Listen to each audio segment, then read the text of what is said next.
Oke, halo Bapak Ibu. Hari ini saya kedatangan tamu spesial. Beliau adalah seorang lawyer yang saya sudah kenal lama. Mari kita sambut Pak Naga. Terima kasih.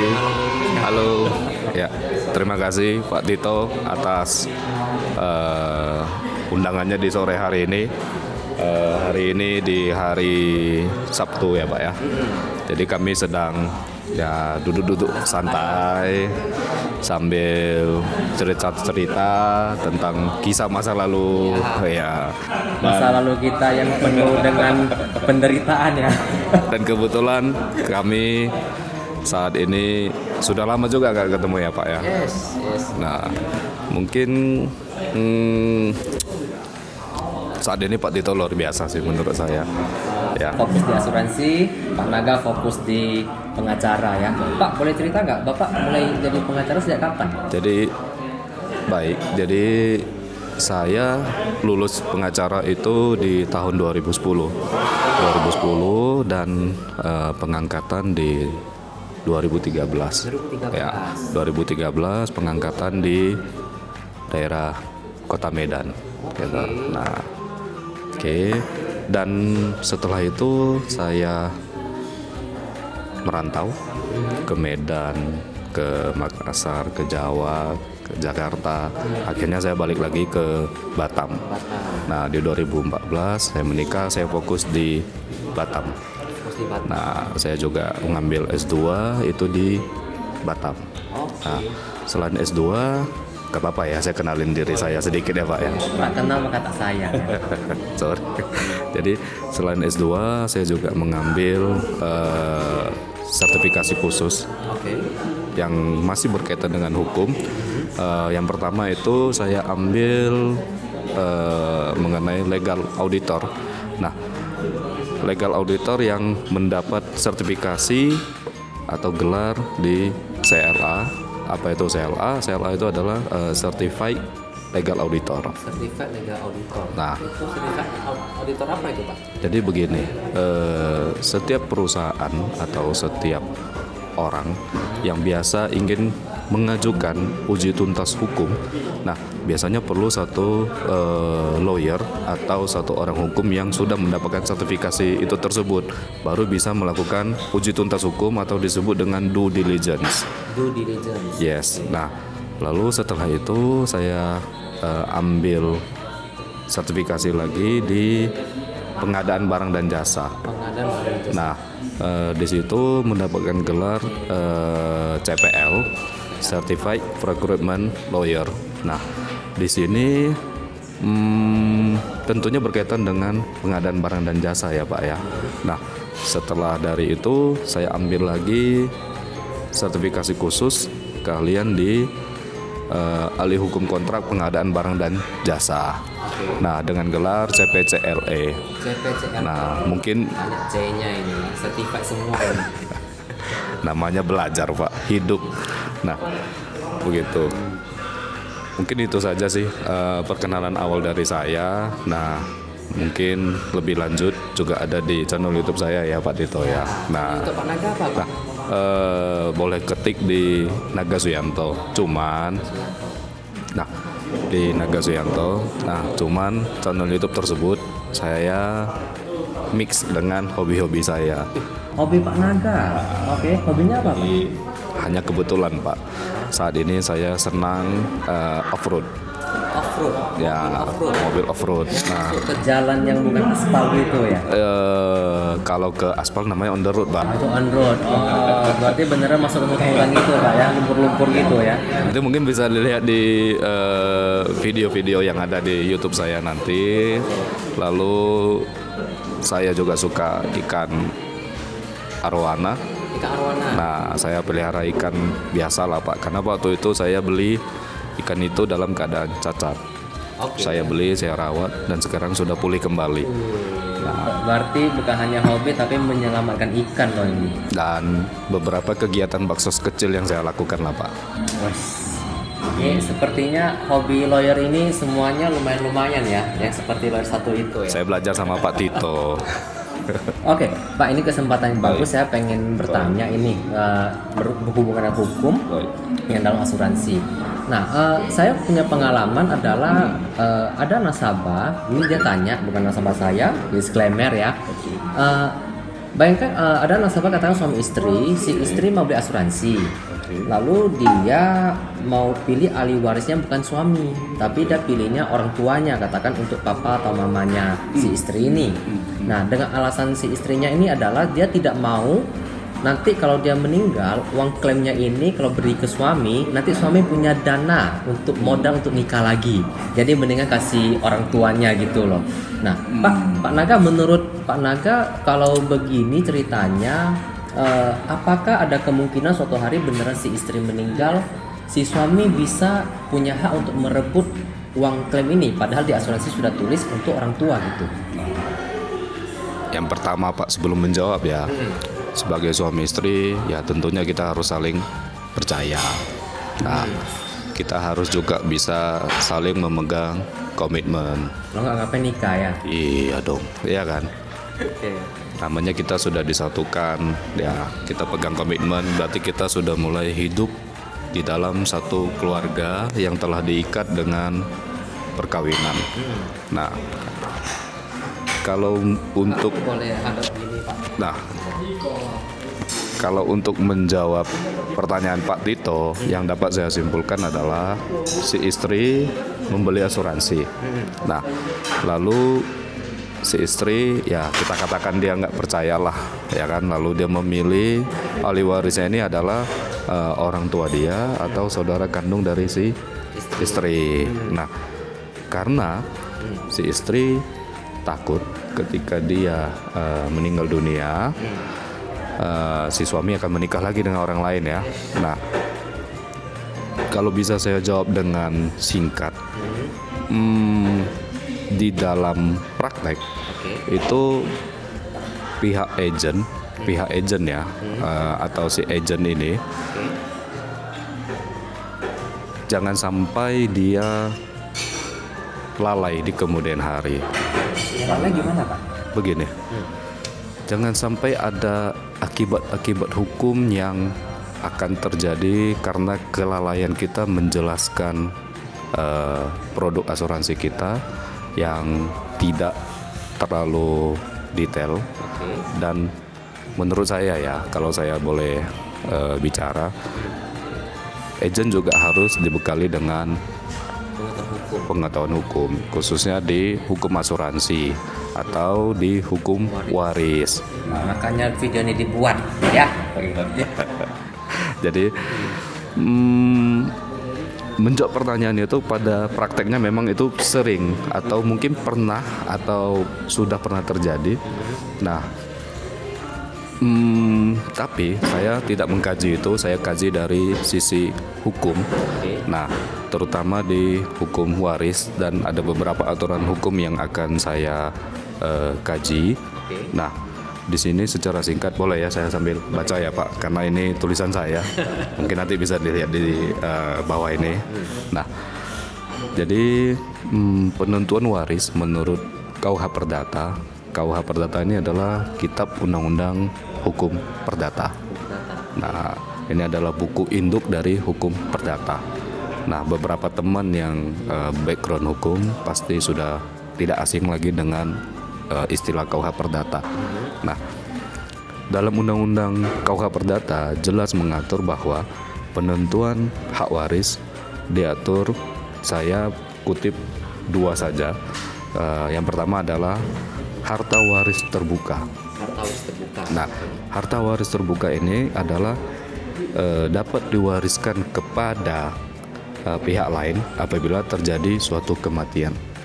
Nah, ini diatur di dalam pasal 830. Ya, 830 KUH Perdata. Nah, yang kedua adalah adanya hubungan darah. Inilah yang menjadi poin penting. Bisa apa enggak itu dialihkan ke saudara kandungnya. Nah, padahal mereka suami istri. Nah, oke. Untuk menjawab pertanyaan ini, adanya hubungan darah di antara pewaris dan ahli waris ada pengecualian yang saya kutip, yaitu kecuali untuk suami atau istri dari pewaris. Ini diatur di dalam pasal 832 ya Pak Tito, KUH Perdata juga, dengan ketentuan atau yang perlu digarisbawahi adalah mereka masih terikat dengan perkawinan. Ya, ketika si pemegang polis itu atau si pewaris itu meninggal dunia. Nah, artinya apabila mereka sudah bercerai pada saat pewaris meninggal dunia, maka suami atau istri tersebut bukan lagi merupakan ahli waris. Ini secara hukum ya Pak ya. Nah, mungkin begitu Pak. Oke, jadi kalau misalnya kalau sudah cerai secara hukum, maka walaupun sebelumnya si suami ada buat ahli waris adalah istri atau istri buat penerima manfaat adalah suami, kalau nama sudah bercerai, maka kalau si suami atau istri ini meninggal, si pasangannya tidak boleh dan tidak berhak mendapatkan uang klaim ini, begitu. Benar, berdasarkan dengan ketentuan hukum ya yang saya dapatkan, yang saya pelajari. Nah, mungkin teman-teman ada pendapat lain, mungkin boleh komen ya di sini. Jadi intinya Pak Naga, kalau misalnya yang tadi yang awal itu, kalau misalnya si istri meninggal, ahli waris kan lari ke suami, lari ke orang tuanya. Jadi apakah si suami berhak untuk itu Pak? Nah, apabila di dalam hal itu terjadi ya Pak ya, jadi si istri beli asuransi, dia menulis sebagai ahli waris di dalam buku polisnya itu adalah orang tua dia. Nah, nanti akan menjadi seperti yang tadi saya bilang, ada kelalaian dari si agent.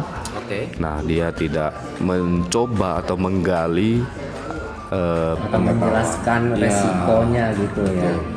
Nah, jadi perlu pihak agent juga sekali lagi paham juga mengenai pengetahuan hukum. Nah, supaya hal ini tidak terjadi. Nah, apabila ini benar terjadi, maka si pihak-pihak yang merasa dirugikan dapat mengajukan gugatan. Gugatan berdasarkan apa Pak? Gugatan ke pengadilan, yaitu mengenai siapakah menentukan ahli waris yang sebenarnya. Ini ada hukum dasarnya juga untuk ahli waris Pak? Di pengadilan lah tempat kita membuktikan gugatan ahli waris itu tersebut. Nah, lalu pertimbangan majelis hakim lah yang akan dipakai sehingga itu menjadi putusan dan berkekuatan hukum tetap. Nah, itu setelah adanya putusan baru dibawa ke perusahaan jasa keuangan non perbankan atau di perusahaan asuransi tempat pemegang polis itu. Nah, biasanya begitu sih Pak. Nah, prosesnya agak panjang. Intinya jika Anda suami istri, cintailah pasangan Anda dan ahli waris untuk mereka ya, untuk suami atau istri Anda. Ya, karena Anda yang dipersatukan sama Tuhan tidak boleh diceraikan ya. Ngomong-ngomong Pak Tito sudah nikah belum?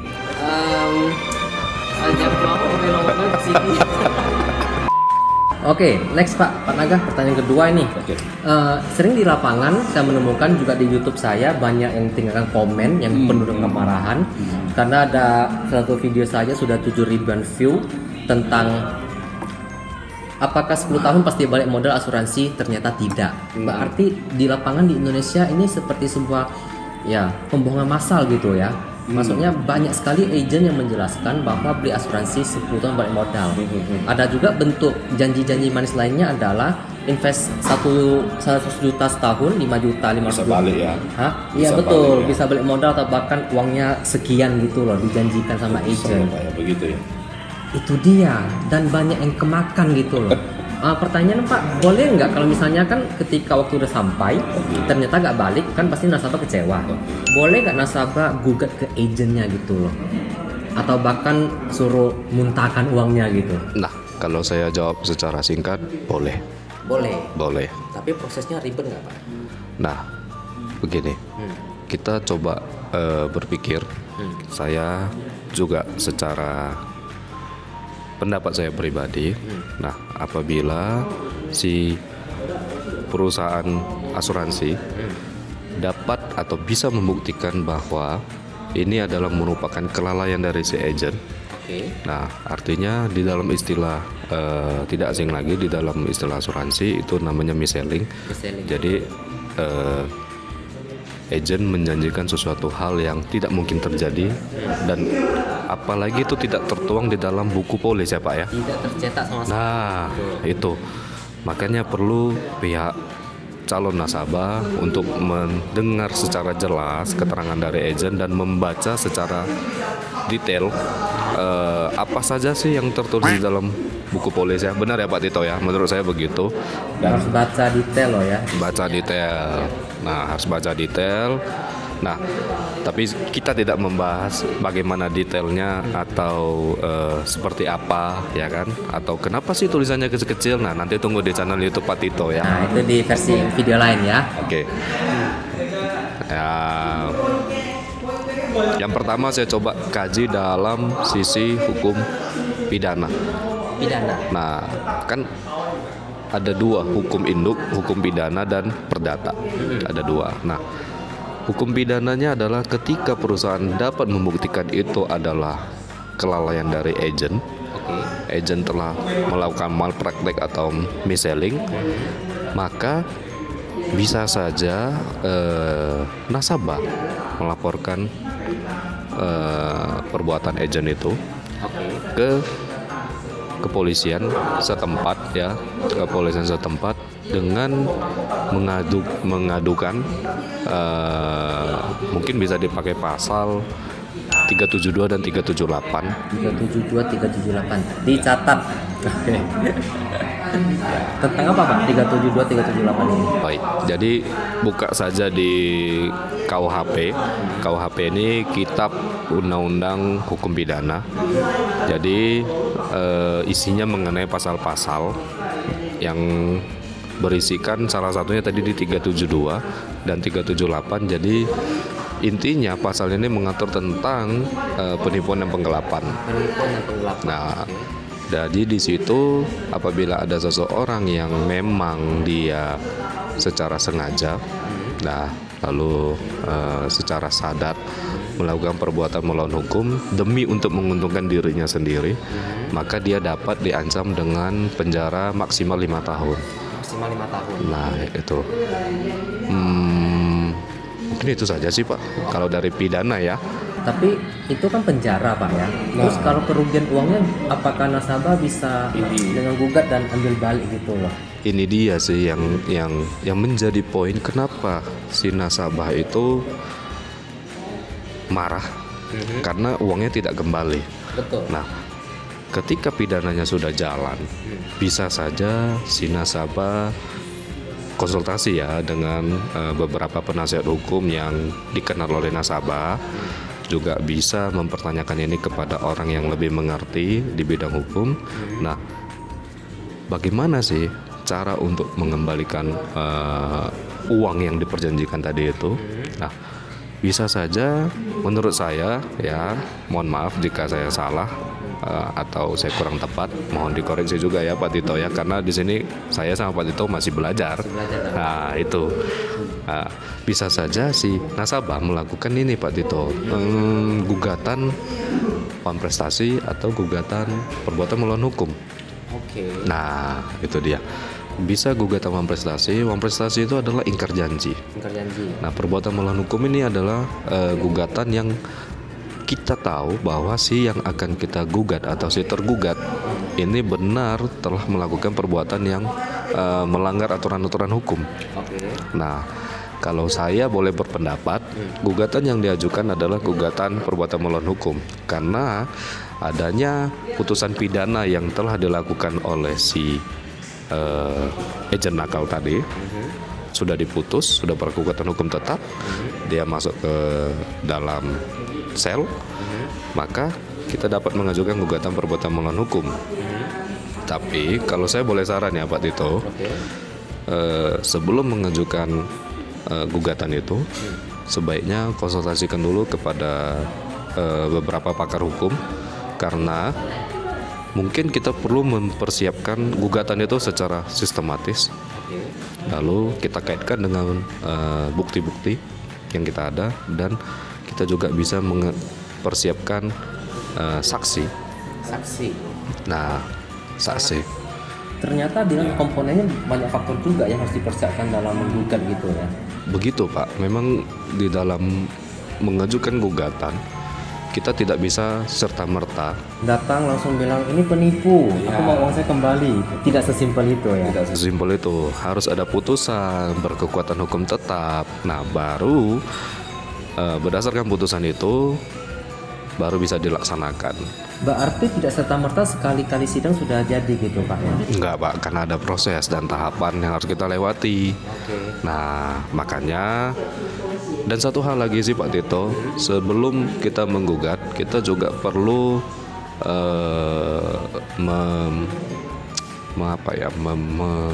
meninjau atau melihat kemampuan dari si tergugat ya Pak ya. Maksudnya si agent ini. Iya. Bayar gak dia gitu betul. ya? Kalau dia kere-kere, gimana dia muntahkan 200 juta itu Nah gitu itu, ya? tapi kalau dia banyak aset gugat aja. Bapak Ibu, ini adalah dua hal yang sangat penting untuk hari ini kita bahas. Jika Anda merasa bermanfaat, boleh follow dan subscribe kanal YouTube-nya Pak Naga ya. Dan Naga Suyanto. yes, nah ini udah muncul. Nah, terus intinya Bapak Ibu, jika Anda suami istri untuk ahli waris, berikanlah ke pasangan Anda biar gak ribet ya toh. Karena setelah nikah itu harta harta bersama. Betul. Ya toh. Terus yang kedua adalah daripada repot-repot gugat agent Anda, mending Anda pilih agent yang berkualitas, yang jujur, yang mungkin yang buat YouTube jelasin semuanya. Saya nggak bilang saya sih, tapi ya begitulah ya. Oke. Kami hanya belajar. Kami sedang belajar saja karena kami berniat baik untuk berbagi kebaikan kepada semua teman-teman. Oke, sekian interview hari ini. Terima kasih Pak Naga atas kesempatannya. Terima kasih juga Pak Tito. Kita sampai di video berikutnya dan selamat siang. Bye-bye.